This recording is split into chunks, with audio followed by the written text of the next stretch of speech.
Okay, now we're in chapter 4 of the 5th unit, and we're going to go over automobile insurance today. So today we're going to learn about the different types of auto insurance coverage. We're going to compute those insurance costs, and we're going to compute payments on insurance claims. Now, hopefully you've already gone through the vocabulary. It's very important in this lesson that you've reviewed, especially the types of insurance that are out there, because that's going to greatly help you with this lesson. So the first example said that Quan's annual premium is $1,284. And if he pays quarterly, which means 4 times, there are 4 quarters in a year, and there's a $1 per payment surcharge, which is an extra fee, that it's basically an administrative fee. They charge you because they have to do extra work. What is the quarterly payment? So remember, whenever we go big to small, we're looking at division. So we're breaking that year's premium down into 4 individual payments. So here we're looking at $321. But we can't forget that there's also a $1 service charge. So each individual payment is going to be $322.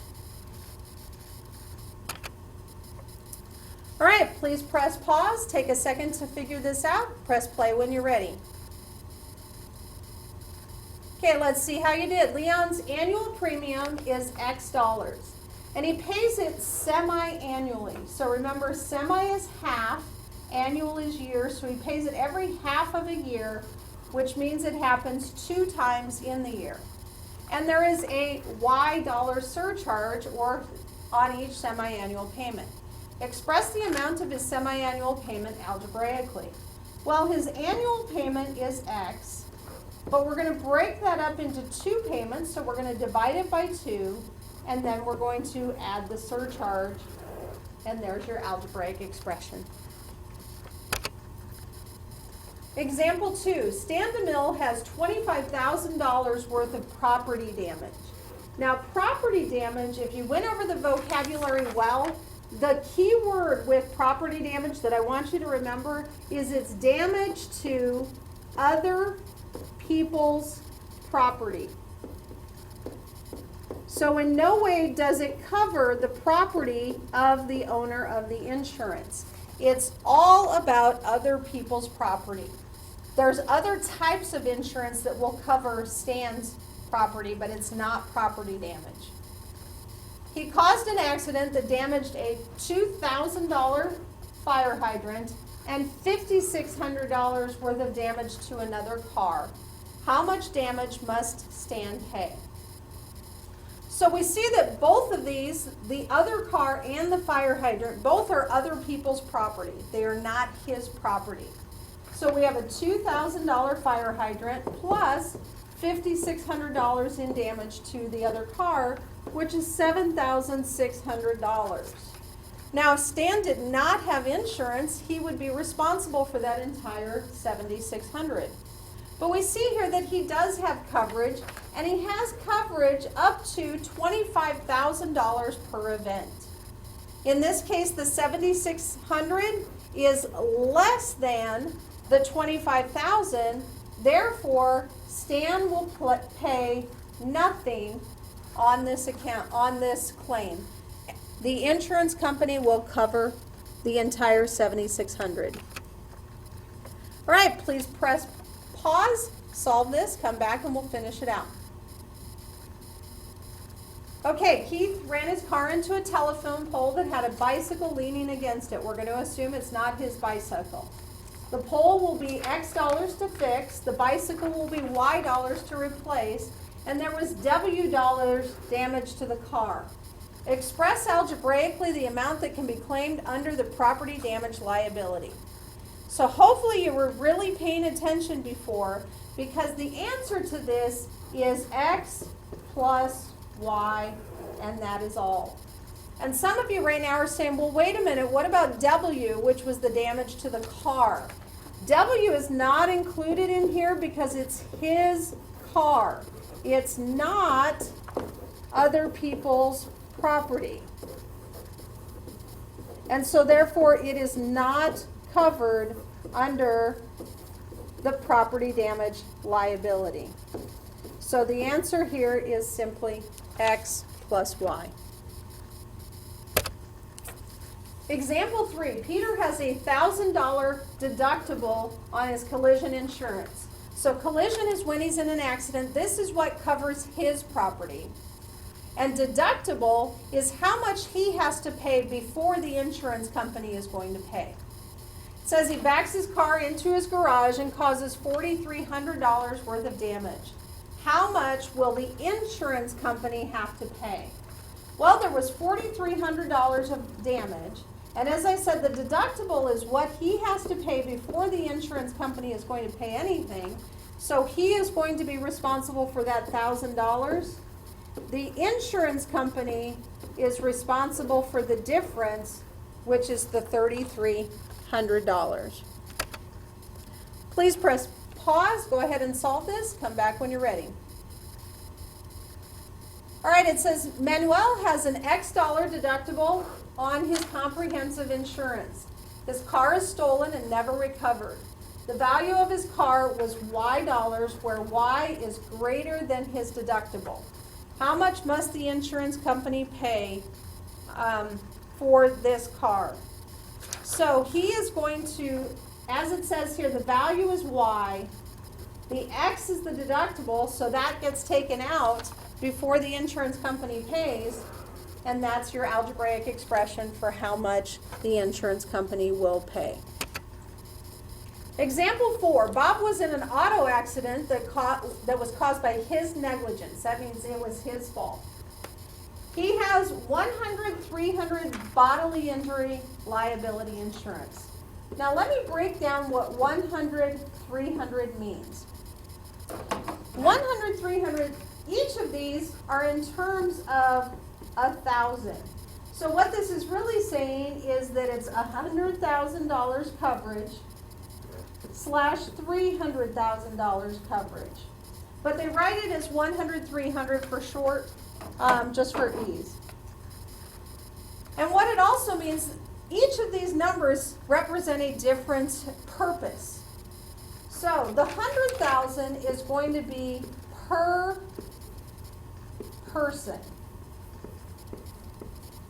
whereas the 300,000 is per accident. So in this case, if there were a couple of people in the car, each person can be awarded up to $100,000 for their medical expenses and any sort of pain and suffering, up to a total of $300,000 per accident. So let's go through this question. It says that there are 3 people who were injured and they sued. One person was awarded $140,000. Each of the other 2 were awarded $75,000. How much does the insurance company pay? So what I want to do is I'm going to break it down to person 1, person 2, and person 3. So person 1 was awarded $140,000. Person 2 and person 3 were each awarded $75,000. So the first question that you are going to ask yourself is, did any of the people go over the per person limit? Remembering that the per person limit is $100,000. Person 1 went over by $40,000. And so when they go over, the amount that will be covered for person 1 is up to the amount of coverage. So the insurance company is only going to pay $100,000 of the $140,000 for person 1. Person 2 and person 3 did not go over, and so the insurance company is going to pay the entire $75,000 for both of those. If we add those together, the 75 and 75 are 150 plus another 100,000 is a total of 250,000. The last question you need to ask yourself is, did they go over the per accident? And they did not. Therefore, the insurance company will pay $250,000. And then Bob will be responsible for the other $40,000. Please press pause, solve this, and come back. All right, it says that Joan has liability of $50,100, so 50 per person, 100 per accident. She hurts 28 children riding in a bus, and each is awarded $10,000. So the first question is, did any of them go over the per person limit? And the answer is no. So we're going to take that $10,000 and we're going to multiply it by 28, and we get $280,000. In this case, clearly it went over Joan's per accident, which is 100,000. So in this case, the insurance company will be responsible for 100,000. Joan is responsible for the 180,000. Example 5, Desmond has a policy of $51.50 per person per accident, and then 50,000 property damage and 50,000 PIP. PIP is personal injury protection, and it's a separate protection that covers you in, on, around, under, anything to do with the car per person. He causes an accident where 7 people in the minivan are hurt, 4 in his own car, including himself, and then so all 11 people are hurt, had minor injuries, they don't sue him. The total medical bill is $53,233. How much does the insurance company pay? Well, we're pretty sure here that not one person went over the $50,000, so it could be covered there. But let's say that one person was awarded $51,000 and the rest were just awarded little tiny bits. They're still going to cover the entire amount, because not only is there $50,000 in coverage per person in bodily injury, but there's also $50,000 in PIP. So realistically, each person has coverage up to $100,000. So the insurance company is going to pay the entire $53,233. Desmond pays nothing. All right, please press pause, solve this, and come back for our last one.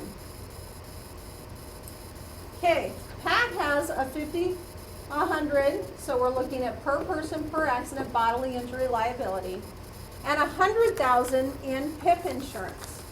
She hurts 28 children. It doesn't look like school buses were having a good day that day. However, each child needs $10,000 for medical care.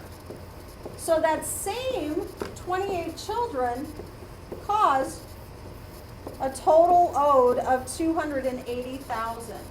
But because not one person went over her $100,000 in PIP insurance, it means that the insurance company here will pay all $280,000, and Joan will pay $0. So for some people, in some instances, personal injury protection is a very good thing to have. For Pat this day, she ended up much better off than Joan did. Actually, sorry, it was Pat that paid $0. Joan had a bad day. Thank you.